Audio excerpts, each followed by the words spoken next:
Hey everybody, it's Mr. Bierbauer again. This week we're going to be looking back at shapes, which is one of the elements of art. And we're going to be using our shapes to make some robots this week, and I think it's going to be a lot of fun. So, of course, we're going to start with our artist promise. Remember, as artists, we will always try our best. We'll respect ourselves, our friends, and our artwork. We will take responsibility, imagine new things, support each other, and of course, take time to clean up. Our I can statement this week is I can use shapes to create an original robot drawing.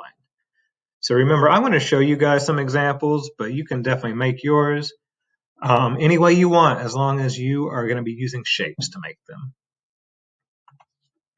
So really quickly, remember these are the elements of art. They're the basic parts of any artwork. Today specifically, we're focusing on shapes. So for just a minute, take a second to think, what kind of shapes can you describe? So of course, first of all, we're going to start with geometric shapes. These are our basic man-made shapes like we learn about in math class. So they have straight, careful sides. So they're like our traditional shapes, like a square and a rectangle and a circle and a triangle. Can you guys think of any other geometric shapes? Maybe you're thinking about a hexagon or a trapezoid, and there's a lot of other ones too. So here are a couple examples of artworks that really feature geometric shapes. This first one is called Dots Obsession, Love Transformed into Dots, and it's by Yayoi Kusama, who is a very famous artist. And what shapes do you see in that artwork?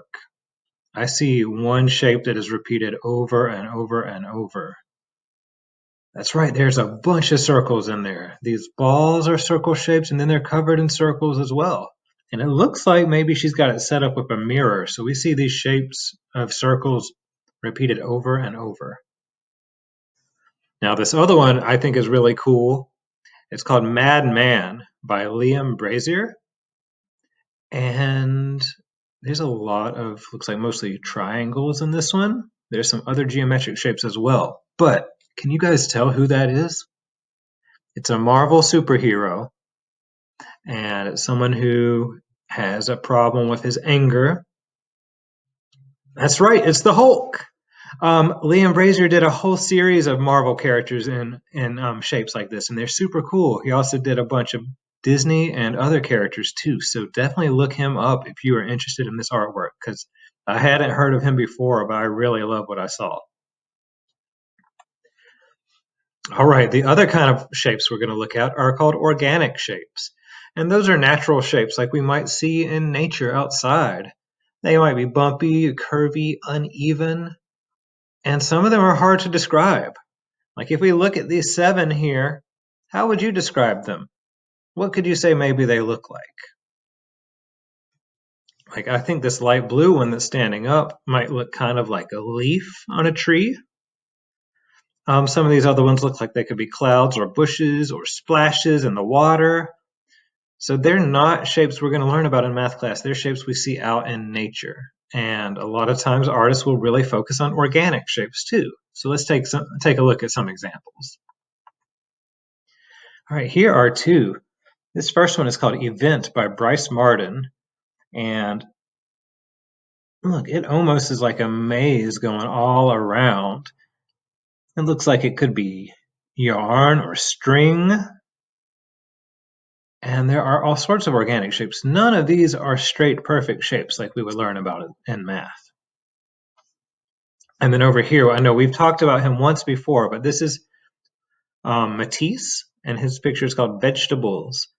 And he made this as a collage because as he got older, he started working more with cutting. So he would cut out organic shapes from paper, and then he would either glue them down or he would get someone else to help him glue them down.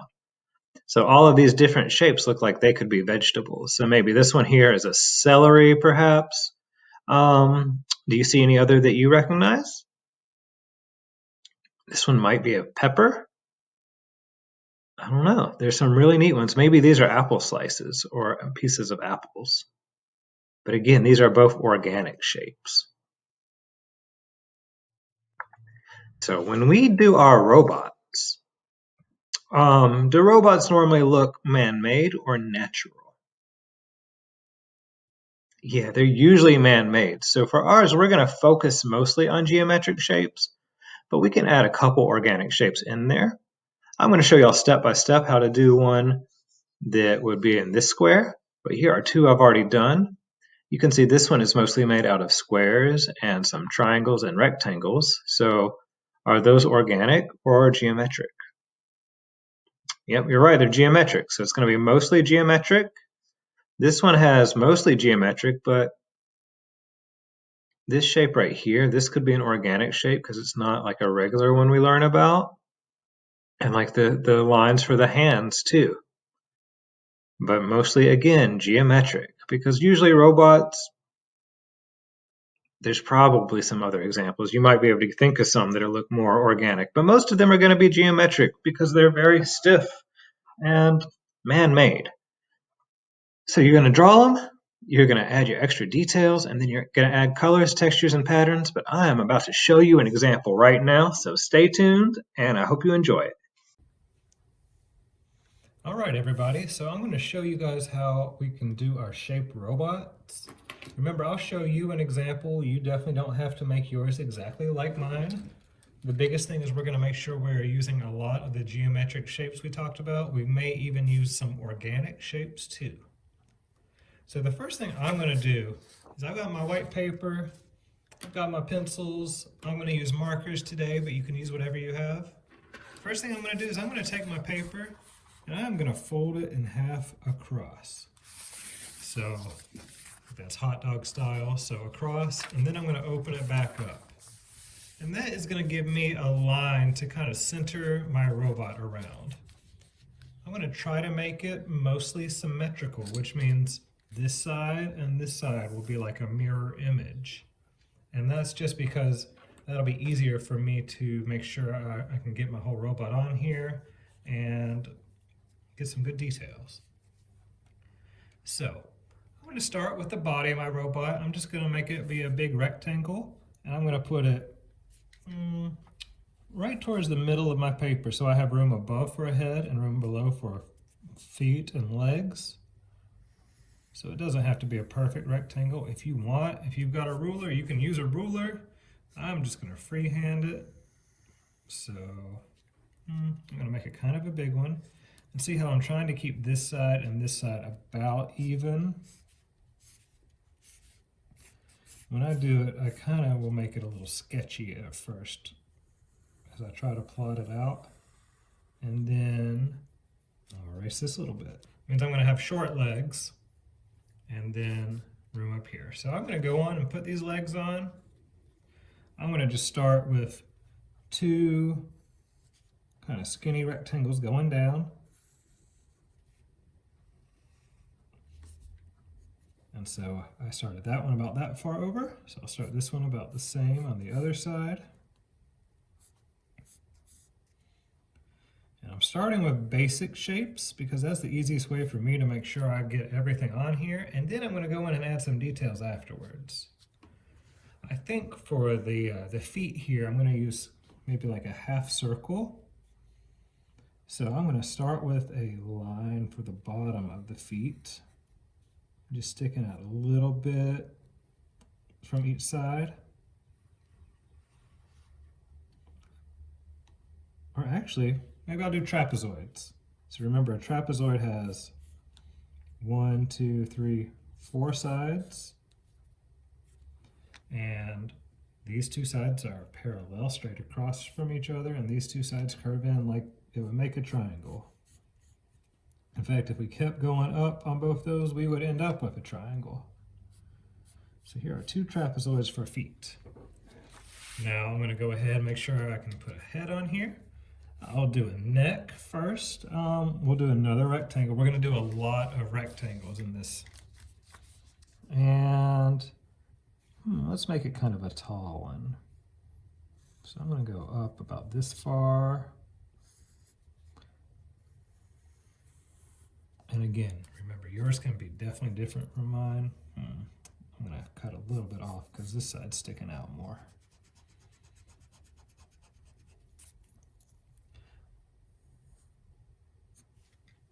And then I'll do a big wider rectangle for the head. I'm gonna leave a little room on top because I might put like some antennas or something up there for some details. Because remember, robots are gonna have lots of little gizmos and gadgets all over the place. So there's a good head. I'm gonna go and put an arm on here on either side. So maybe I'll do a curve going out and a curve going out with a line on the bottom. So this hand is gonna go down. I'm gonna make the other side go up, kind of like he's waving at us. So out and up, and out and up. So remember, so far everything has been pretty much symmetrical. I am changing that right here. But if you look, I'm gonna go in, I need to make this arm a little bit fatter because I'm still trying to make it about the same on both sides, even if it's going a different direction. So now I got my basic robot done. I'm gonna think about some details. I need some hands on these arms, so let's see, what can we do? Maybe I'll do like an upside down U shape.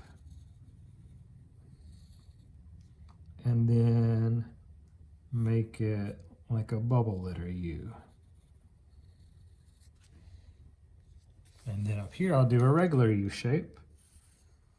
A big U, and then a line in on each one, and then basically another little U inside it to make it a bubble letter. And I'll erase this little bit that overlapped.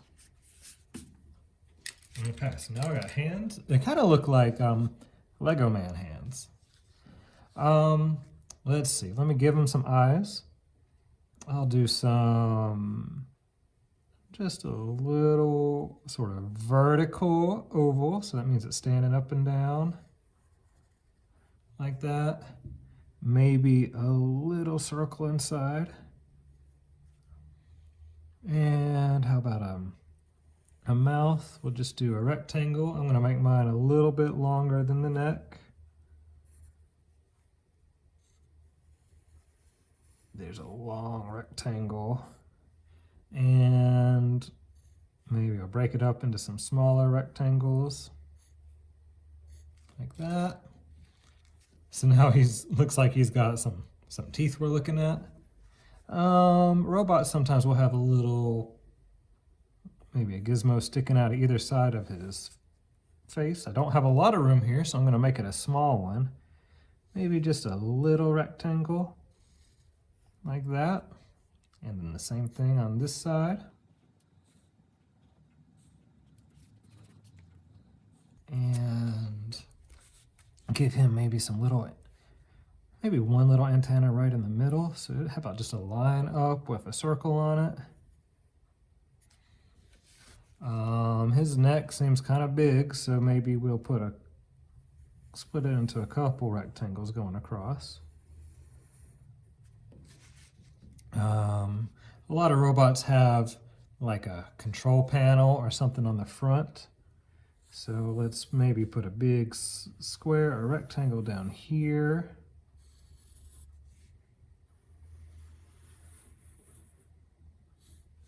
And then we can put some other shapes up above it, maybe like,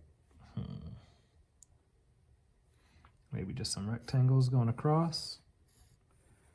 One rectangle. One more rectangle. It almost looks like there's a big face on his belly. And maybe we'll put a couple circles too, like a circle under each rectangle.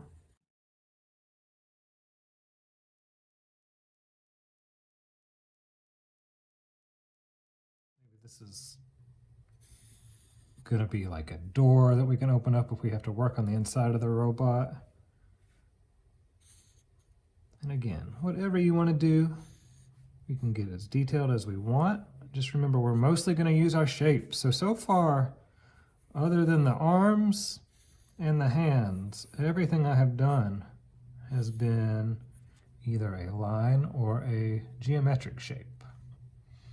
And let's do some stuff on the legs and the feet and we'll be done. I think the feet are okay.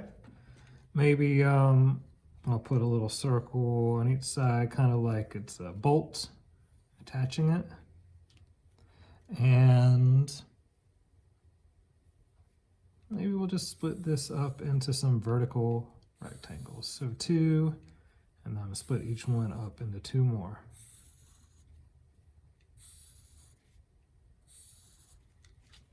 And how about we split these arms up just a little bit too with some lines? Because a lot of times you see lines like that on a robot. 1, 2, 3. So feel free to color yours however you want. I will make sure to post the finished picture that I did. Okay, so here is my finished robot. I only ended up using red, black, and blue, and I left some areas white. So that's one example. I'll show you a couple other robots I did. So here's one I did.